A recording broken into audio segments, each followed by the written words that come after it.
بسم الله الرحمن الرحيم. عنوان هذه الحلقة: أم كلثوم والأغاني الوطنية. أدركت كوكب الشرق أهمية الأغاني الوطنية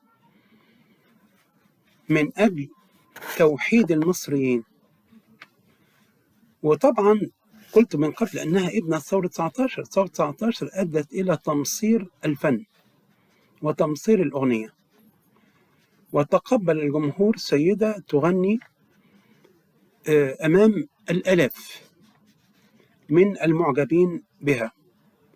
طبعا في عام 1934 الإذاعة المصرية، هذه نقلة كبيرة للغاية، فوصل صوت أم كلثوم إلى أعداد كبيرة من البشر. من أغنياتها طوف وشوف، شمس الأصيل، حق بلادك، نصرة قوية وفرحة هنية، صوت بلدنا، مصر التي في خاطري وفي دمي لرامي طبعا، يا سلام على عيدنا، نشيد الجلاء، يا جمال يا مثال الوطنية، صوت السلام، نشيد الطيران، أجل إن ذا يوم لمن يفتدي مصر، قم بإيمان وبروح وضمير، قصة السد تقول فيها كان حلما فخاطرا فاحتمالا، محلك يا مصري وانت على الدفة، هذه أغنية رائعة كتبها صلاح جاهين عبقري العامية المصرية، منصورة يا ثورة أحرار، وأغنية على باب مصر.